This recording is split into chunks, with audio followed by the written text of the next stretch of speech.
Good evening, ladies and gentlemen. I welcome you all to the 35th session of Eco-Visionary Sustainability Talk. I know that we all are here gathered to talk about sustainability while some parts of the world is facing the disturbance, the problems, the conflicts, and that's of course is not sustainability. That is what we are talking about. Anyway, we are the green ambassadors and we are the peace ambassadors as being the green ambassador, because green means that sustainability in all the aspects of the life. Before we move further, let me request Dr. B. Ramanathan from Singapore, who is the Managing Director of ACE International Singapore, to kindly welcome the August gathering here and also to say a few words to observe 2 minutes silence as well for those who are martyrs in this conflict that's going on nowadays. Dr. B. Ramanathan, over to you, please. Thank you, Dr. Halima. Even it is a very curious and critical situation, but we can observe 2 minutes silence before we start this session. Everybody, please.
Thank you for your observance of silence.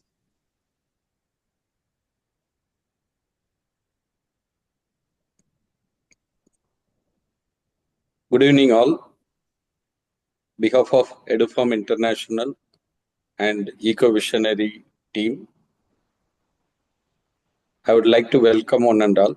I have to thank Dr. Halima Sadia, who took much more effort and the enthusiasm to create this eco-visionary team who are having the green vision and mission to establish the sustainability for the global concern. I would like to thank today's speaker, Dr. Dimithri, to speak about the understanding sustainability, Dr. Hina Mudgal, and Ms. Hafsat Alim, and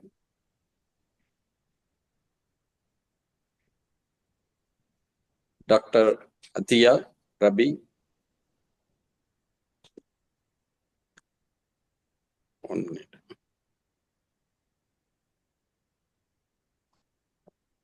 Ms. Masuda and Dr. Halima to speak about the sustainable food choices, and the other speakers on waste reduction, responsible consumption, minimalism, sustainable consumption, and personal carbon footprint.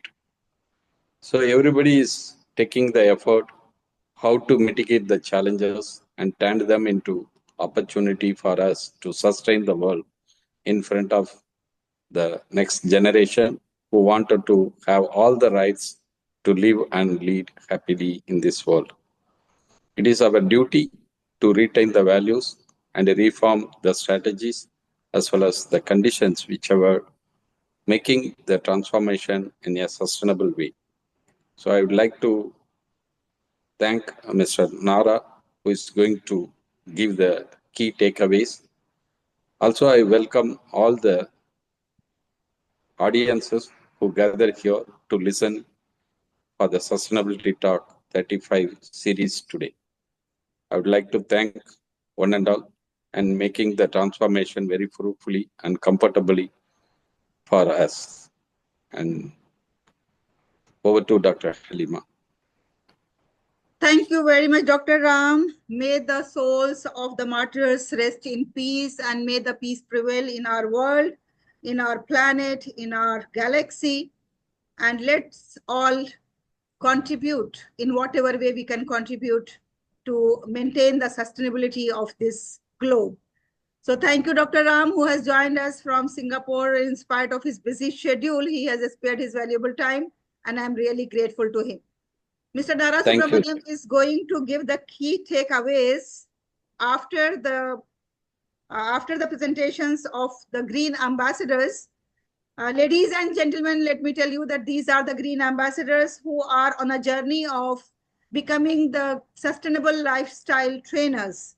And for that, it's important that first we have to be the practitioners of the sustainable lifestyle. And it is really very difficult because I myself is one of the participants, and I have seen the day it was like zero waste. There was a day when we were supposed to have zero wastage. I tried my level best since morning till evening, but it was impossible. So I tried like kitchen waste I can reuse. Then I tried that, okay, maybe the cardboards and other things I can reuse. But then again, I found that there were so many things that I couldn't manage. Like when I was opening the packets, the wrappers, small pieces, and all those things. Then finally, I threw them in the garbage. I said, "Oh, zero waste. I couldn't complete this challenge." So, my dear friends, to lead a sustainable life is really a challenging life. And those who are on this journey, I congratulate them, like Dr. Professor Dimithri, Jayagoda, Hafsat Alim, Masuda Habib, Dr. Athiya Rabi, Hina, and Miss Dipti from UAE. So, all these are practicing every day one aspect of the sustainable lifestyle, and it is going to help them in a great deal to make their lives healthier, happier, and longer. Of course, if there is no war, then you can live longer. That our sustainable lifestyle can assure you. So thank you very much. Our first speaker is going to be Mr.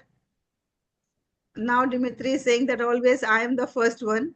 Yes, you are the icebreaker. And let me first welcome each one of them, all the speakers.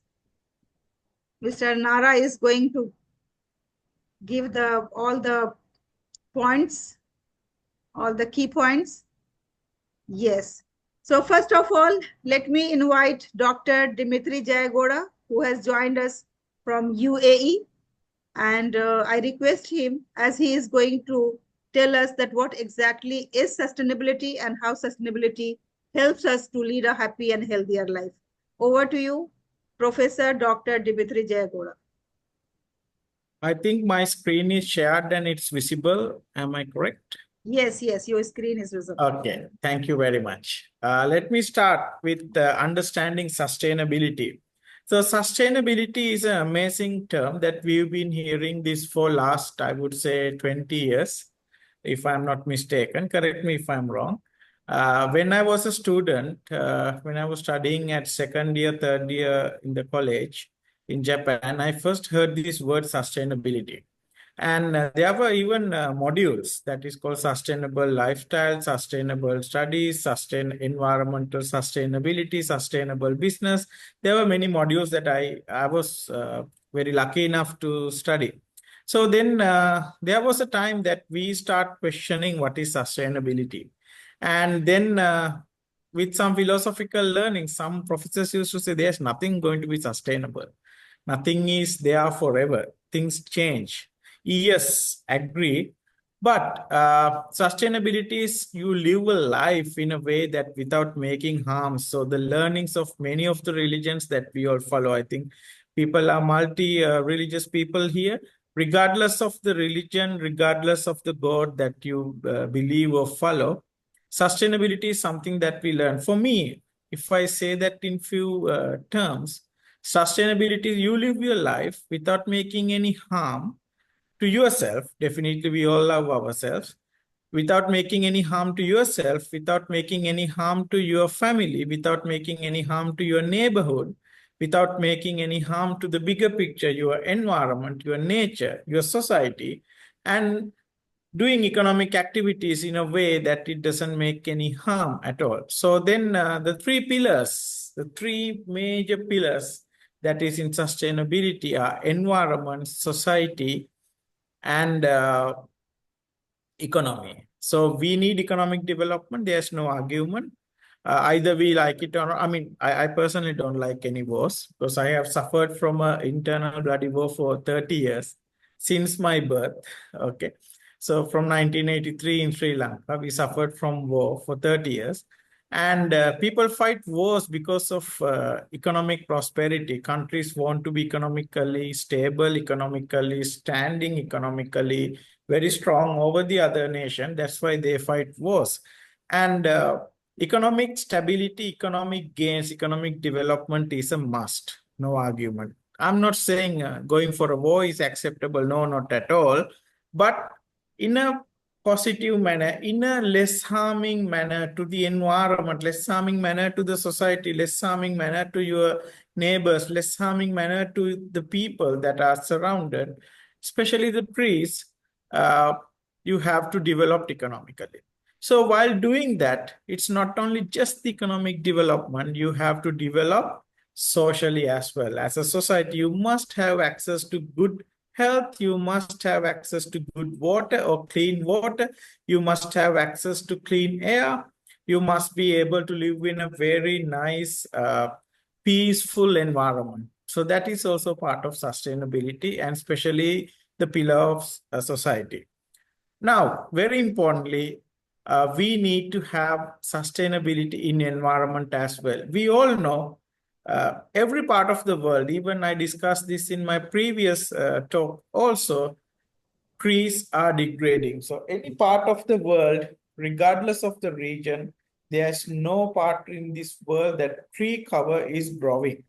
So tree cover is declining. So that means we are continuously destroying the environment. So that should be stopped. So sustainability can be achieved on the day that we protect our nature, the environment, the day that we protect and respect our society, people, animal, surrounding us, and the day that we believe we need to, yes, economically develop, but without compromising any of these. So in simple terms, that is sustainability.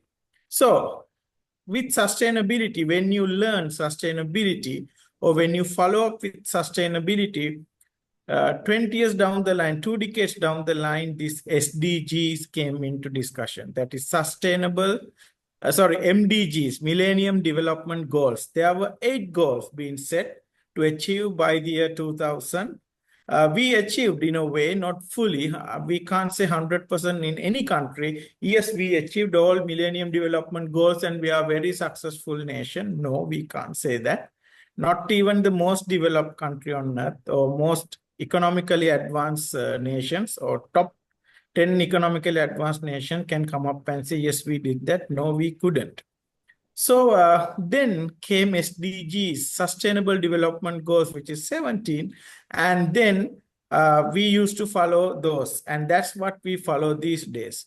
Whatever said and done, harmony and compatibility for nature, awareness, competency and action for the society or societal environment, and also attitude, personality, and competency of human beings and perceptions of self efficacy or efficacy that is very needed for us to achieve sustainable development goals. So if we Sir, do all this together, so we can good be evening. Good develop evening. smartly. Sorry, Good evening, sir. good evening. Can I? Uh, Please wait till the presentation is over. can I continue, Dr. Halim? Yes, please. Yes, okay. So sustainable development, as I said earlier, it's a balance between society, economy, and ecology. So we need to have a balance between economy, environment, and society. So these are the three major pillars that is attached with sustainable development. We can't compromise anything. We can't compromise society and develop economically, or we can't compromise economy and protect environment. We can't compromise environment and develop economically. So we need to keep a balance in between all these three. So to do that, the pillars of sustainable development, basically it starts from analysis. We should know the current situation. We should know where are we right now. And then we have to do planning. Before we do planning, we need where do we want to be.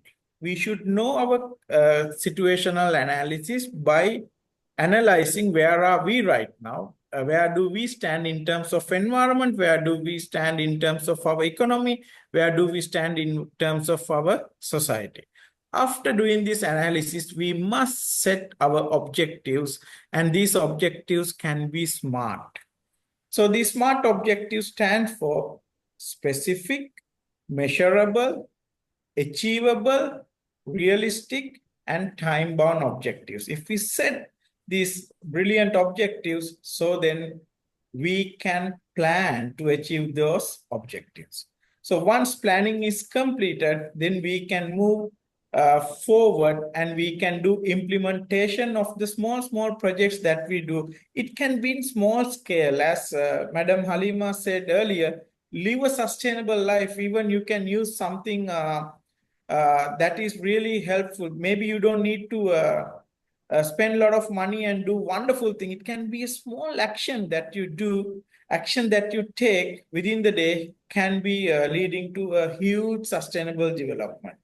A small example, very recently, from my own background, I bought in Dubai, in UAE, people who live in this country knows that you have to buy water to drink.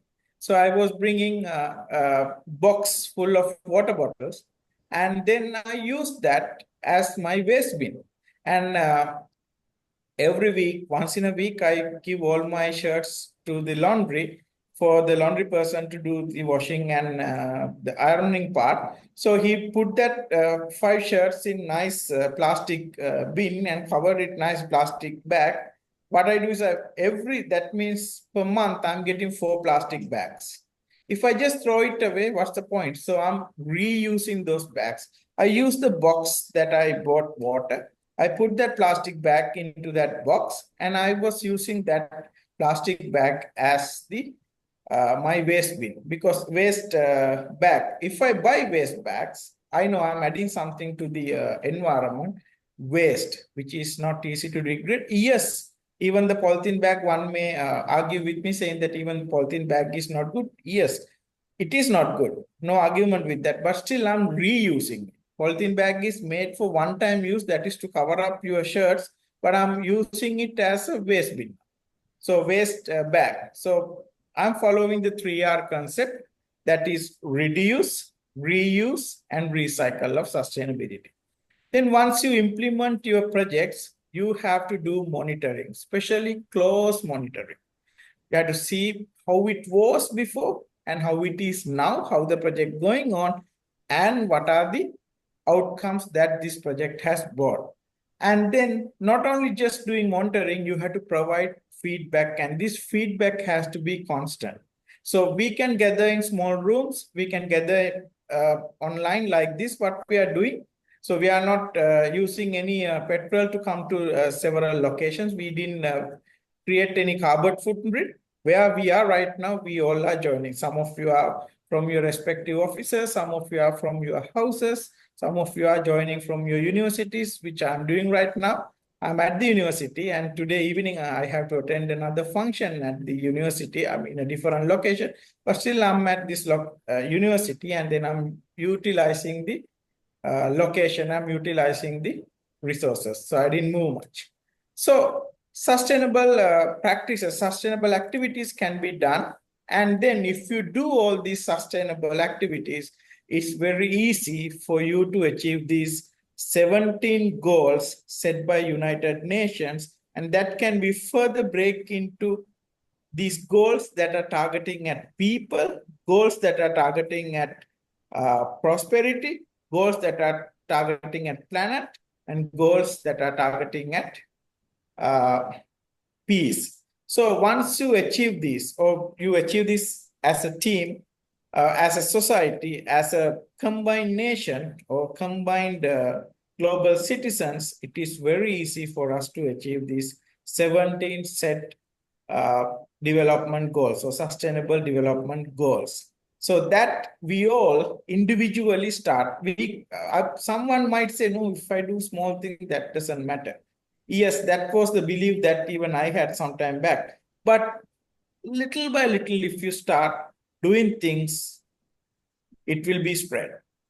You can start it from your family, you can start it from your room, then your kids will see it, your siblings will see it, they'll follow it.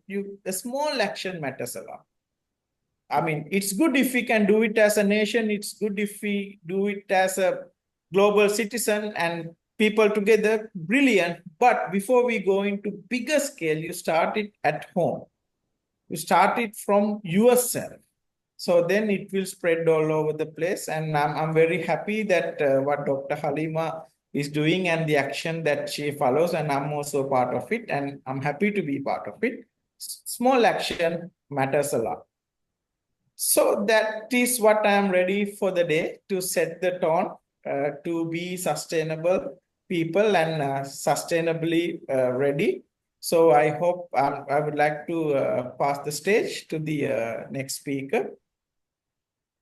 Thank you very much. A big round of applause to Professor Dr. Dimithri Jayagoda from Bolton University, Ras Al Khaimah, United Arab Emirates. It was an insightful presentation. Thank you very much, Dr. Dimithri Jayagoda ji. And now let's move to the next speaker. Our next speaker is a lifelong learner and an educator, an educational leader. And yes, ladies and gentlemen, let's give a big round of applause to Miss Masooda Zia, who has joined us from India. Masooda Zia. Thank you, Dr. Halima. Thank you very much. Yes. Is my screen visible? Yes, it's visible, and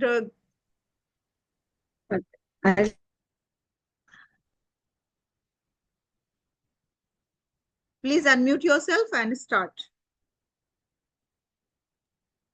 Thank you, Dr. Halima. Thank you, everybody.